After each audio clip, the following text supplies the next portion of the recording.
అర్థమవుతుందా? వాక్యం అనేది నీ హృదయంలో ఉంటే ఆ కార్యాలన్నీ జరుగుతూ ఉంటాయి. ఇప్పుడు వాక్యం అనేది లేదనుకోండి, ఏమండి, ఏదైనా చిన్న సమస్య రాగానే, చిన్న బాధ రాగానే, చిన్న శ్రమ రాగానే, ఇరుకు రాగానే, ఇబ్బంది రాగానే ఇక దిగాలుగా కూర్చొని ఆలోచన చేస్తా అనారోగ్యం పోగొట్టుకుంటా, ఏమండి, లేనిపోని సమస్యలన్నీ మీద వేసుకుంటా, లేనిపోని ఆలోచనలన్నీ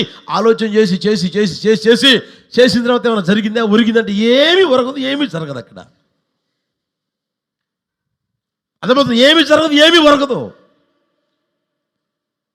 నీ జీవితంలో టైం వేస్ట్ చేసుకుంటూ నడిపించబడ్డ తప్పితే ఏమీ జరగదు. అందుకని దేవుని వాక్యం చెప్తున్న సత్యం ఏంటంటే, నీ హృదయంలో వాక్యము సమృద్ధిగా నివసింపనించుదురుగాక. హల్లెలూయా. ఆ వాక్యం ప్రియమైన వలన నివసించగలగాలి. మీరు యోహాను సువార్త తీయండి. యోహాను సువార్త 1వ అధ్యాయం 1వ వచనం చూడండి. అందరూ తెలుసు కదా, అందరూ చదవండి గట్టిగా. పురుషులు కూడా చదవండి గట్టిగా. ఆది యందు వాక్యముండెను, వాక్యము దేవుని యొద్ద ఉండెను, వాక్యము మరణ చదవండి. ఆది యందు వాక్యముండెను, వాక్యము దేవుని యొద్ద ఉండెను. ఇప్పుడు వాక్యం ఎవరు చెప్పండి గట్టిగా. వాక్యం ఎవరు? దేవుడే ఉండు. 14 వచ్చిన రండి. ఇప్పుడు ఆ వాక్యము శరీరధారి అయి కృపాసత్య సంపూర్ణుడిగా మన మధ్య నివసించెను. తండ్రి వలన కలిగిన అద్వితీయ కుమారుని మహిమ వలె మనం ఆయన మహిమను మొట్టమొదటి చూడండి. ఆ వాక్యము చెప్పండి గట్టిగా. శరీరధారి అయి కృపాసత్య సంపూర్ణుడిగా. బాగా గమనించి, ఆది యందు వాక్యం ఉన్నది, వాక్యము దేవుని యొద్ద ఉన్నది, వాక్యము దేవుడై ఉన్నాడు. ఆ దేవుడై ఉన్న వాక్యం ప్రియమైన వాళ్ళ శరీరధారిగా మన మధ్య నివసించాడు. అర్థమవుతుందా? ఇప్పుడు నువ్వు వాక్యాన్ని హృదయంలో ఉంచుకుంటే ఎవరిని హృదయంలో ఉన్నట్టు చెప్పండి గట్టిగా. హల్లెలూయా, హల్లెలూయా. నువ్వు వాక్యానికి ఎంతైతే విలువిస్తావో, వాక్యం ఎంతగైతే నీ హృదయంలో ఉంచుకొనగలిగిన స్థితిలోనికి రాగలుగుతావో అంతగా ప్రభువు నీతోనే ఉండునుగాక, నీలోనే ఉండునుగాక. కృపాసత్య సంపూర్ణుడుగా ఆయన ఏం చేస్తాడంటే మన మధ్య నివసించాడంట. వాక్యం ఎక్కడైతే ఉంటుందో, వాక్యం ఎవరిలో అయితే ఉంటుందో వారిలో నా యేసయ్య ఉండునుగాక. హల్లెలూయా. కొనదల కొండ మీద ఉండడు. అర్థమవుతుందా? నాగార్జున సాగర్ కొండ మీద ఉందే, అక్కడ ఉండడు. పెరంగిపురం కొండ మీద ఉండడు. లేకపోతే ఇంకెక్కడది నాగపట్నం పోయొచ్చుంటారు. అక్కడే ఉండడు, ఎక్కడే ఉండడు. ఎక్కడైతే చెప్పండి ఆయన వాక్యం సమృద్ధిగా నివసిస్తుందో అక్కడ ఆయన ఉండును గాక. హల్లెలూయా. అందుకనే దేవుని వాక్యం చెప్తున్న సత్యం ఏంటంటే, మీలో, మీ హృదయములో వాక్యమును సమృద్ధిగా నివసింపనీయండి, సమృద్ధిగా నివసింపనీయండి. హల్లెలూయా. చూడండి, వాక్యము మన హృదయములోనికి రావాలంటే మనం ఏం చేయాలి చెప్పండి? బైబిల్ తీసుకొని తల కింద పెట్టుకొని నిద్రపోతే అలాగ వచ్చేస్తుంది ఒక్కొక్కటి.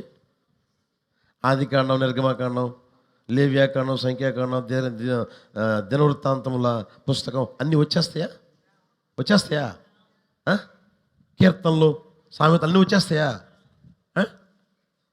మరేం చేయాలి? దేవుని వాక్యాన్ని నువ్వు చదవాలా. దేవుని వాక్యాన్ని నువ్వు చదవాలి. ఎన్నిసార్లైనా చదువు. నువ్వు ఎంతగా చదువుతూ ఉంటావో దేవుని వాక్యాన్ని అంతగా నీ హృదయంలోనికి వచ్చునుగాక. హల్లెలూయా. మీరు ఇంకా అర్థమయ్యేదానికి చెప్తాను చూడండి. ఒక వ్యక్తి డాక్టర్ అయినా, ఒక వ్యక్తి ఇంజనీర్ అయినా, ఒక వ్యక్తి ఏమండి ఇంకా పదవులు ఉంటాయే, డిఎస్పి లేదా ఎస్పి లేకపోతే కలెక్టర్, ఇవన్నీ ఉంటాయి కదా. ఇవి అయ్యారు అని అంటే చదివితే అవుతారా, చదవకపోతే అవుతారా? గట్టిగా చెప్పండి. లాయర్ అయ్యాడు అనుకోండి, ఎలా అయ్యాడు?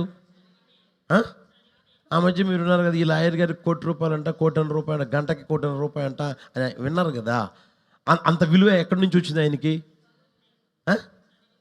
చట్టాలన్నీ అవపోషణ పడతాడు. ఏ చట్టం ఏం చెప్తుంది, ఏ దేశపు చట్టంలో ఏముంది, మన దేశ చట్టం ఉంది, ఏ చట్టంలో ఏది ఉంది ఉంటుంది కదా. యాక్ట్ ప్రకారం 1963 యాక్ట్ ప్రకారం, 1975 యాక్ట్ ప్రకారం, 1953 యాక్ట్ ప్రకారం అనేవి ఉంటాయి కదా. దాని ప్రకారం అనేది ఆయన చదివి ఎక్కడ పెట్టుకున్నాడు? హృదయం మైండ్లో పెట్టుకున్నాడు. అందుకని ఏ కేసుని ఎలా వాదించగలగాలో ఆయనకు తెలుసు. కాబట్టి ఆయన వాదించిన కేసు ఏమండి పొరపాటును కూడా ఓడిపోదు అని ఎరిగారు. కాబట్టి ₹1 కదా 2 కోట్లని పెడతారు. ఎక్కడి నుంచి వచ్చి చదివి సంపాదించుకున్నాడు.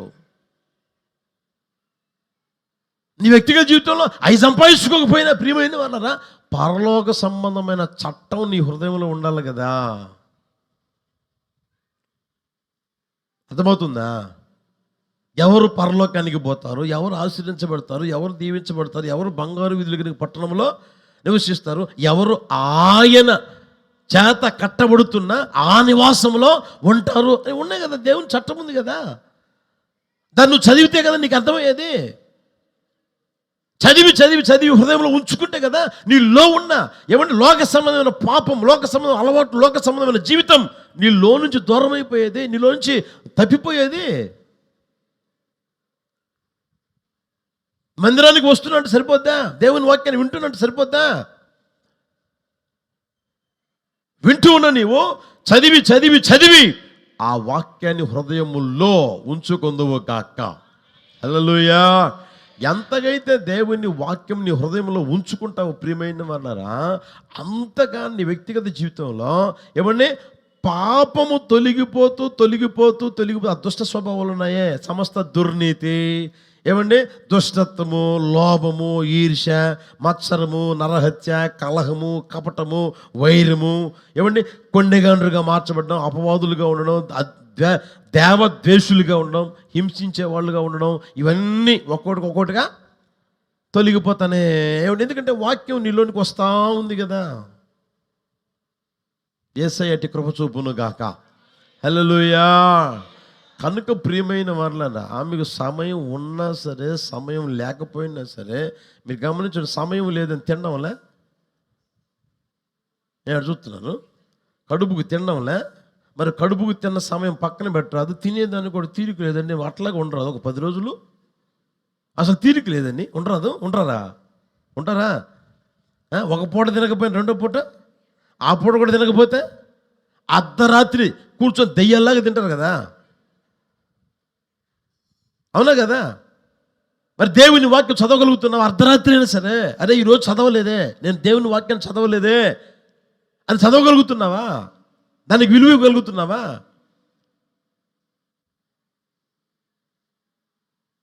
చేయకూడని వాటి అన్నిటికేమో సమయం బాగా దొరుకుతుంది, చేయవలసిన దానికేమో గుర్తెరుగుదురుగాక. యేసు నామములో ఇక మీదట బైబిల్ అనేది చదవని రోజు నీ జీవితంలో ఉండకుండును గాక. అలా తీర్మానం చేసుకోండి. బైబిల్ చదవకుండా నేను తినను, పడుకొని తీర్మానం చేసుకోండి.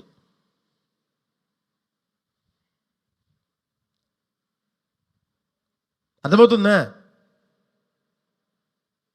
ఆ స్థితిలోనికి రండి, మీరు రండి. అప్పుడు మిమ్మల్ని చూసి పిల్లలు ఏం చేస్తారు? అదే చేస్తారు కదా. బైబిల్ చదవకుండా ఎన్ని రోజులు తినుంటావు, ఎంత తినుంటావు? బైబిల్ చదవకుండా ఎంత నిద్రపోయి ఉంటావు? తీర్మానం చేసుకో. బైబిల్ చదవని రోజు నా జీవితంలో ఉండకూడదు ప్రభు, తీర్మానం చేసుకోండి. యేసయ్య అట్టి కృప దయచేయును గాక. హల్లెలూయా, హల్లెలూయా. హృదయములో వాక్యం ఉంటే హృదయంలో పాపం అనేది ఉండదు, జీవితంలో పాపం అనేది ఉండదు. హృదయంలో వాక్యం లేకపోతే లోకంలో ఉన్న పాపము, దుష్ట స్వభావాలు అన్నీ నీ దగ్గరే ఉంటాయి. మరలా ఇక్కడికి వచ్చి పాట పాడుతూనే ఉంటావు, దీర్ఘాలు తీస్తూనే ఉంటావు, సపట్లు కొడుతూనే ఉంటావు, అన్నీ బాగానే ఉంటాయి. ఇంక మళ్ళా యేసు నామములో పాతవి ఇక మీదట గతించిపోవును గాక. హల్లెలూయా. ఇదిగో చెప్పండి, పాతవి గతించెను, సమస్తమును నా ప్రభు చేయునుగాక. రెండో మాట చెప్తాను చూడండి. ఎఫెసీ పత్రిక 5వ అధ్యాయం 19వ వచనం.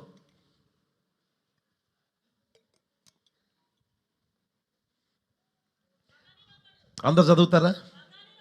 అందరూ. ఒకనినొకడు కీర్తనలతోనూ సంగీతములతోనూ ఆత్మ సంబంధమైన పాటలతోనూ హెచ్చరించుచు మీ హృదయములలో ప్రభువును గూర్చి పాడుచు కీర్తించుచు. చాలు. హృదయములో దేవుని వాక్యం ఉండాలి. హృదయములో ఈ వాక్యం మనం గమనిస్తే ప్రియమైన వాళ్ళారా, ప్రభువును గూర్చి చెప్పండి ఆ మాట, ప్రభువును గూర్చి పాడుచు కీర్తించుచు ఉండే అనుభూతి ఉండునుగాక, అనుభవం ఉండునుగాక. అది ఉంటే మరీ ఎక్కువగునుగాక. హల్లెలూయా. కొంతమందిని చూడండి, ఏ సమయంలో చూడండి పాట పాడుతూనే ఉంటారు, పాట పాడుతూనే ఉంటారు. ఇది క్యాసెట్లు పెట్టడం కాదు, క్యాసెట్లు పెట్టడం కాదు, ఎప్పుడైనా చూడండి పాట పాడుతూనే ఉంటారు. అర్థమవుతుందా? అది అలవర్చుకోవడం చాలా మంచిది. హృదయంలో ఏముండాలి ఇప్పుడు చెప్పండి గట్టిగా, చెప్పండి. నీవు పాడాలి, ప్రభువును గూర్చే నీవు పాడాలి, నీవు కీర్తించాలి. అది లేకపోతే యేసు నామములో నా ప్రభు అనుగ్రహించును గాక, అది పొందుకుందుము గాక. ఓ తీర్మానం చేసుకోండి, నేను నిన్ను గూర్చి పాడతాను ప్రభువా, నేను నిన్ను గూర్చే కీర్తిస్తాను ప్రభువా అని. అర్థమవుతుందా? నా గొంతు బాగలేదే, నా గొంతు గరగరా అంటుందే, నాకు చెప్పండి ఆయనలాగా, ఇది చనిపోయాడు కదా ఎవరు, ఎస్పి, ఆయనలాగా నాకు గొంతు లేదే, ఆమెలాగా నాకు గొంతు లేదే, ఆ సింగర్ లాగా నాకు గొంతు లేదే. గొంతుంటే సించి తర్వాత ఆరేద్దును అని అనేవాడు ఉంటారు కొంతమంది. సించి ఆరేయాల్సిన అవసరం లే, నువ్వు ఉన్న గొంతుతో పాడితే చాలు. హల్లెలూయా, హల్లెలూయా. ఉన్న గొంతుతో నీ ఇంట్లో పాడు చాలు. ఒంటరిగా కూర్చున్నప్పుడు పాడు, నలుగురుగా కూర్చున్నప్పుడు పాడు, ప్రార్థన చేసుకునే దానికి 10 మందిగా కూర్చున్నప్పుడు పాడు. అర్థమవుతుందా? గొంతు ఇచ్చింది ఎవరు? నీకు దేవునికి తెలీదా నీకు ఇచ్చిన గొంతు ఏదో? చెప్పరామండి. ఎవరికి ఏది ఇవ్వాలో ఆయనకు తెలుసు కదా, అవునా కదా? మరి ఇచ్చింది ఆయనే కదా, మరి ఆయన ఇచ్చిన గొంతుతో ఆయన గురించి పాడొచ్చు కదా, ఆయన గురించి కీర్తించవచ్చు కదా. అది ఏ గొంతు అయితే ఏమైంది? దేవుని కీర్తించేదానికి గొంతు అవసరమా? దేవుని కీర్తించేదానికి ఏమంటే అదేమది కమ్మని స్వరం అవసరమా? కీబోర్డ్ అవసరమా? తబలా అవసరమా? ఏది అవసరమండి? ఏది అవసరం లేదు కదా. ఆ రోజుల్లో ఏముండి పాడారు?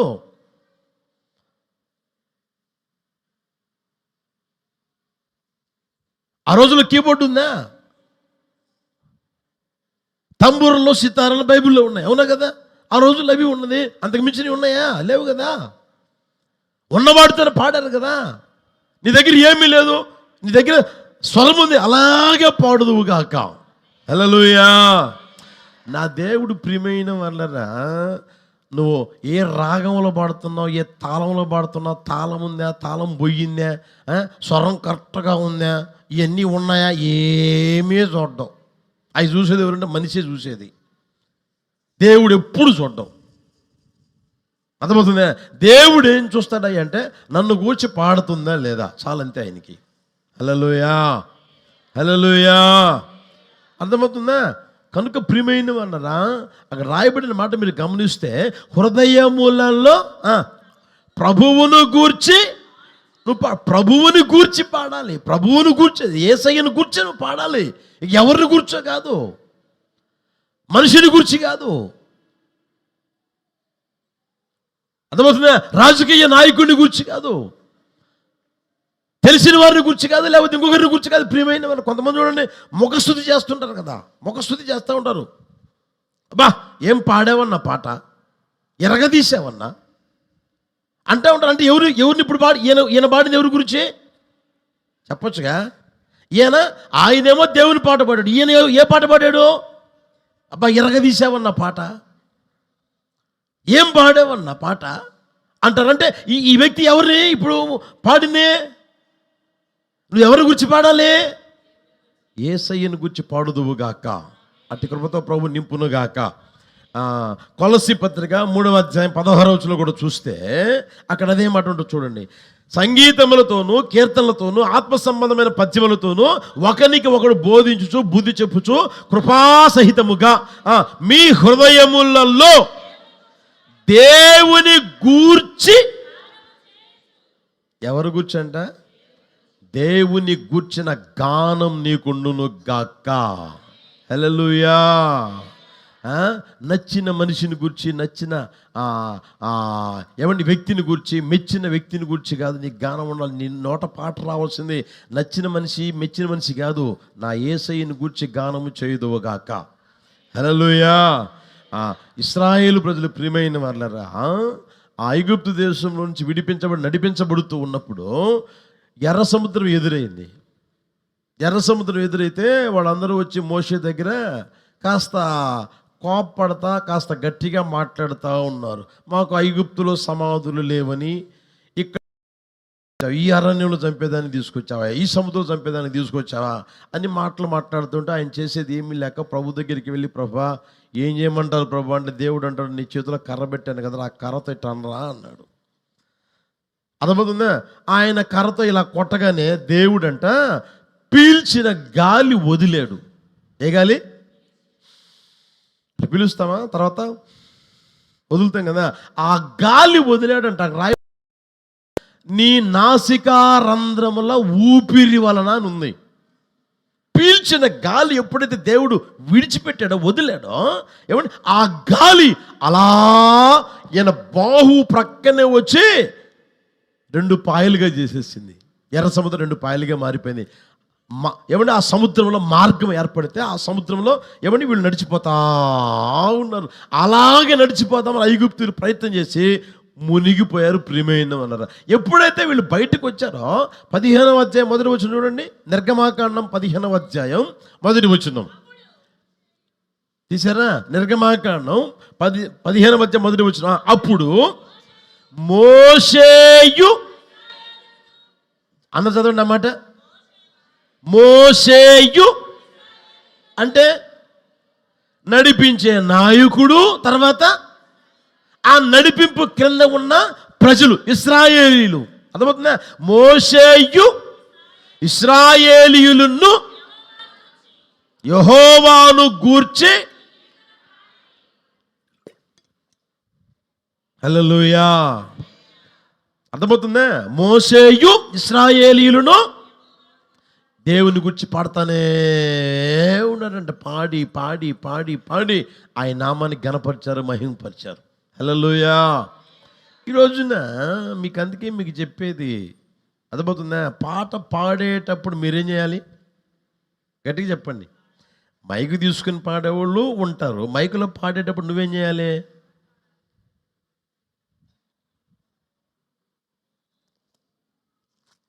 అప్పుడు బైబిల్ తిరగేస్తుంది ఈమె. ఎప్పుడు చెప్పండి గట్టిగా. అందరూ పాడేటప్పుడు నువ్వేం చేయాలి? పాడాలి. అవునా కదా? అందరూ చప్పట్లు కొట్టేటప్పుడు నువ్వేం చేయాలి? చప్పట్లు కొట్టాలి. అప్పుడు రాదనమాట. అప్పుడు దిక్కులు చూస్తుంది. అర్థమైందా? అప్పుడు బైబిల్ తీసి ఈమెకి ఏదో అప్పుడే ప్రకటన వచ్చినట్టు అప్పుడే ఏమండి ఇంట్లో తీయదు, ఇంట్లో తీసి చదవదు. అర్థమవుతుందా? ఇక్కడ కూర్చున్న తర్వాత అందరూ పాట పాడుతుంటారే, చప్పట్లు కొట్టి పాట పాడదామే, దేవుడు కలిసి పాడదామే అన్న ఆలోచన రాకుండా అప్పుడు అనమాట. అప్పుడు వస్తూ ఉంటాయి అవన్నీ కొంతమంది జీవితాలు నేను అనేది. అర్థమవుతుందా? అలాంటి పిచ్చి పనులు ఎప్పుడు చేయకూడదు. పాడుతున్నారా, నీవు కూడా కలిసి పాడుదువుగాక. హల్లెలూయా, హల్లెలూయా. ఒంటరిగా ఉన్నప్పుడు పాడు, నలుగురుగా ఉన్నప్పుడు పాడు, 100 మందిలోకి వచ్చినప్పుడు నువ్వేం చేయాలి? పాడుదువుగాక, కీర్తించుదువుగాక. హల్లెలూయా. అర్థమవుతుందా? వాళ్ళు పాడుకుంటున్నారుగా, పాడుకోనిలే, నాకు కూడా ఒక మైక్ ఇస్తే నేను కూడా. చెప్పండి, మైక్ ఇస్తే పాట పాడేవాళ్ళు పాటగాళ్ళా? నాకు తెలిసి మైక్ ఇస్తే పాట పాడేవాళ్ళు కొంతమంది చూడండి, మైక్ లేకపోతే పాటే రాదు. కొంతమంది ఉన్నారు, నిలబెట్టారనుకోండి, నిలబెడతారు కదా, చూస్తున్నారు, గుడాల పండుగలో మీరు చూస్తున్నారు కదా, నిలబెడతారు, అందరు నిలబెడతారు కదా. పాడేవాళ్ళు పాడుతూ ఉంటారా, వీళ్ళు కూడా ఏం చేయాలి, పాడాలి కదా. వాళ్ళు పాడుకున్నారుగా, దోమలు తోలుతున్నట్టు, దోమలు కొట్టుకున్నట్టు. కొంచెం ఆలోచన చేయండి. మైకు లేకపోతే కాదు ఏమంటే మైకు లేకపోతే పాట రాదా? మైక్ ఏమవసరం పాటకి? మైక్ ఇస్తేనే పాట పాడేది. నీ హృదయంలో అది ఉంటే కదా. దేవుని గురించి నేను గానం చేయాలి, దేవుని గురించి పాడాలి, దేవుని గురించి కీర్తించాలి అనేది నీకు ఉంటే నువ్వేం చేస్తావు? మైక్ అవసరంలా, ఏది అవసరంలే. దేవుడిచ్చిన స్వరముతో అలా పాడుతూ, దేవుడిచ్చిన చేతులతో చప్పట్లు కొడుతూ ఏమన్నా ఆయన్ని కీర్తించుదువుగాక, ఆయన్ని ఘనపరచుదువుగాక. మీకు చాలాసార్లు చెప్పాను కదా, నైజీరియా పోతే నేను చెప్పాను కదా, మన పాట పెడితే, తెలుగు పాట అక్కడ పెడితే, తెలుగు పాట వాళ్ళకి అర్థమవుతుందా? అర్థం కాకపోయినా సరే వాళ్ళు దేవుని గురించి ప్రియమైన వాళ్ళు పాడుతూనే ఉన్నారు. ఇంగ్లీష్లో వర్డ్స్ పడతా ఉంటే, యేసు రక్తము రక్తము అనేది పడుతూ ఉంటే దాన్ని అర్థం చేసుకొని ఏ ఒక్కరు మౌనంగా లేరండి. అందరూ నాట్యం ఆడుతూ ఉన్నారు, అందరూ చప్పట్లు కొడుతూ ప్రభువును ఆనందిస్తూ, ప్రభువును గంతులు వేస్తున్నారు, ప్రభునామని కీర్తిస్తూనే ఉన్నారు, గణపరుస్తూనే ఉన్నారు. నిద్రమోహంలాగా లేరు. మైకి తీసుకొని పాట పాడుతూ ఉంటే ఏమండి నిద్రమోహాలు పెట్టుకొని లేరు. అవి చూడాలంటే మన దగ్గర చూడాలా, నిద్రమోహాలు కదా. హల్లెలూయా. కనుక ప్రియమైన అన్నారా, మీకు ఎన్నోసార్లు చెప్తున్నా, ఆరాధనకి వస్తున్నారు, రావడం లేదని నేను అనడంలే, వస్తున్నారు, మంచిదే కాదనట్లే. ప్రారంభించే టయానికి అంతా వచ్చి కూర్చోగలుగుతున్నావా? ఎన్ని గంటలు ఉంటావు ఆరాధనలో చెప్పండి. ఇప్పుడు ఎన్ని గంటలకు వచ్చి ఉంటారు మీరు? మీకు తెలుసు కదా, 10 గంటలకు వచ్చిన వాళ్ళు తక్కువ మంది, తర్వాత 10:30కు వచ్చిన వాళ్ళు ఉన్నారు, 11కు వచ్చిన వాళ్ళు ఉన్నారు, 11:30 కూడా వచ్చిన వాళ్ళు ఉన్నారు, ఇంకా వస్తూనే ఉంటారు. మిమ్మల్ని బలవంతం చేసింది ఎవరు? మొదటి ఆరాధనకి రాలేకపోయావు, రెండో ఆరాధనకైనా టయానికి వచ్చి కూర్చోవచ్చు కదా. 10 గంటలకు ఆరాధన, 10 గంటలకు వచ్చి కూర్చొని ఎంత బాగుంటుంది చెప్పండి. కలిసి పాడితే ఎంత బాగుంటుంది, కలిసి ప్రభుని స్తుతించి ఎంత బాగుంటుంది, కలిసి ఆయన కీర్తిస్తే ఎంత బాగుంటుంది. అర్థమవుతుందా? అందుకే ఆ మాట అన్నిసార్లు చదివించింది. మోషేయు, చెప్పండి ఆ మాట చూడండి అక్కడ, మోషే, చదవచ్చుగా బిగ్గరగా, మోషేయు ఇశ్రాయేలీయులను యెహోవాను గూర్చి పాడిరి, యెహోవాను గూర్చి గానము చేసేదను, ఆయన మిగులు అతిశయించి యేసయ్యకు మహిమ కలుగును గాక. ఆ సమయంలో దేవుడు ఆ కార్యం చేశాడు కాబట్టి మిగులు అతిశయించి జయించడమే కాకుండా ఆయన ఏం చేశాడంటే గుర్రమును దాని రౌతులను ఆయన సముద్రంలో పడద్రోసాడని. ఎంతగా దేవుని గురించి పాడుతున్నారు, దేవుని గురించి ఏమండి కీర్తిస్తున్నారు, గుర్తెరుగుదుము గాక. హల్లెలూయా. ఆదివారం అన్నప్పుడు మీకు తెలిసిందే, ఆదివారం అన్నప్పుడు నేను మందిరానికి పోవాలి అని మీరు అనుకున్నప్పుడు, మీకు గ్రహించినప్పుడు నేను చెప్పే మాట ఏంటంటే, ముందుగానే రావడం నేర్చుకోండి. అందరూ కలిసి పాడే ఆ టైంలో నువ్వు వచ్చి ఏమంటే స్పెండ్ చేయడం నేర్చుకో. ఆ సమయాన్ని నువ్వు ఉండేది ఎంతసేపు? 2:30 గంట, అవునా కదా? 2:30 గంట నువ్వు దేవునికి ఇవ్వలేకపోతున్నావు అంటే నీ పరిస్థితి ఏంటి ఆలోచన చేయి. నిన్ను హెచ్చించిన దేవుడు, నిన్ను గణపరిచిన దేవుడు, నిన్ను ఆశీర్వదించిన దేవుడు, నిన్ను ఏమంటే ఆ ఉన్నతమైన స్థితిలోనికి తీసుకొస్తున్న దేవుడు, పాప ఊబిలో నుంచి పైకి లేవనెత్తిన దేవునికి 2:30 గంట నువ్వు సమయం లేకపోతున్నావా? ఆదివారం రోజున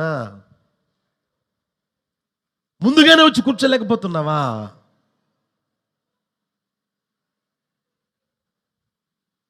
ఒక తీర్మానం చేసుకోవచ్చు కదా. విస్తారమైన పని ఉంది, ఈరోజు నేను పోలేనంటే అది వేరు. రావాలి అనుకున్నప్పుడు, మందిరంలో నేను ఉండాలి అనుకున్నప్పుడు అందరూ ముందుగానే వచ్చుదురుగాక. ఆరాధించే టయానికి అందరూ వచ్చేసేయాలి, స్టార్ట్ చేసే టయానికి అందరూ ఉండగలగాలి. నా ప్రభు అట్టి కృప దయచేయును గాక, ఆ కార్యము చేయును గాక. నీకు మొన్న కూడా చెప్పాను కదా, మస్కెట్ వెళ్ళామా, మస్కెట్లో ప్రియమైన వాళ్ళరా, ఎవరైనా ఫోన్లో మాట్లాడుతున్నట్టున్నాడు, కొంచెం కిందికి పోయా. మస్కెట్కి వెళ్తే ప్రియమైన వాళ్ళరా, వాళ్ళకి స్లాట్ ఇస్తారు 8 నుంచి 10 దాకా, అంతే. గవర్నమెంట్ అక్కడ చర్చీలు కట్టుకునేదానికి లేదు, సొంత స్థలాలు కొనుక్కునేదానికి లేదు. వాళ్ళు కట్టి పెడితే అందులోనే మనకి రెంట్కి ఇస్తారు, ఆరాధన చేసుకోవాలి. 8 గంటల కంటే 8 గంటలకు మేము పోతే మాకంటే ముందుగానే వచ్చి కూర్చున్నారు విశ్వాసులు అందరూ వచ్చేసేసారు. మేము పోయిన తర్వాత ఎంత ఒక 10 మంది 15 మంది వచ్చి కూర్చొని ఉంటారు, అంతే. హల్లెలూయా. మన దగ్గర చెప్పుకునేదానికే చెప్పండి, సిగ్గుపోద్ది అంటారు చూడండి. కొంచెం ఆలోచన చేసుకొని మీకు ఎంత ఆసక్తి ఉంది, వాళ్ళకి ఎంత ఆసక్తి ఉంది. ఆ తర్వాత అక్కడి నుంచి సలాల్ అనే ప్రాంతానికి పోతే అక్కడ కూడా 1 రోజు కాదు 2 రోజులు 3 రోజులు మేము ఉన్నది అక్కడ. 3 రోజులు ప్రియమైన వాళ్ళు అక్కడ 8 గంటల కంటే 7:45కి వచ్చి కూర్చున్నారు. ప్యాక్ అయిపోయింది, హాల్ ప్యాక్ అయిపోయింది. ఇంతలో సగం ఉంటుంది, మన మధ్యలో సగం ఉంటుంది, ఆ హాల్ ప్యాక్ అయిపోయింది.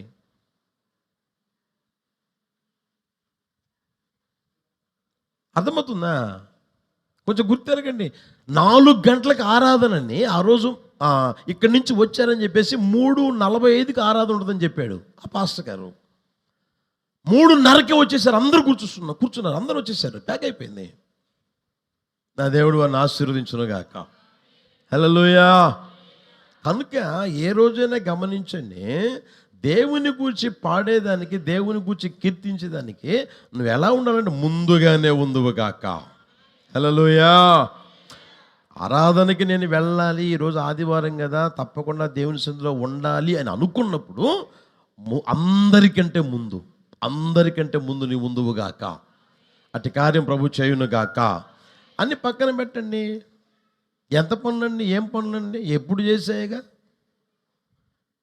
దేవునికంటే అవి ఎక్కువ, దేవునికంటే నీ పని ఎక్కువ. పని ఎక్కువ అంటే ఇంటి దగ్గర ఉండు, పని చేసుకో. దేవుని దగ్గరికి రావాలి, మందిరానికి రావాలనుకున్నప్పుడు అందరికంటే ముందు ఏమి ప్రారంభించే టయానికి మీరు అందరూ ఉందురుగాక. హల్లెలూయా. 28:7 కూడా చూడండి, కీర్తన పుస్తకం 28:7. ఆశ్రయము నా కేడెము నా హృదయము ఆయన యందు నమ్మిక ఉంచిన కనుక నాకు సహాయము కలిగెను. కావున నా హృదయము ప్రహర్షించుచున్నది, కీర్తనలతో నేను ఆయనను 104:33 అక్కడే 104:33. అందరు చదవండి అన్నమాట, నాకు బాగా నచ్చింది. చదవండి, అందరు చదవండి. నా జీవిత కాలమంతయు నేను యెహోవాకు కీర్తనలు పాడెదను.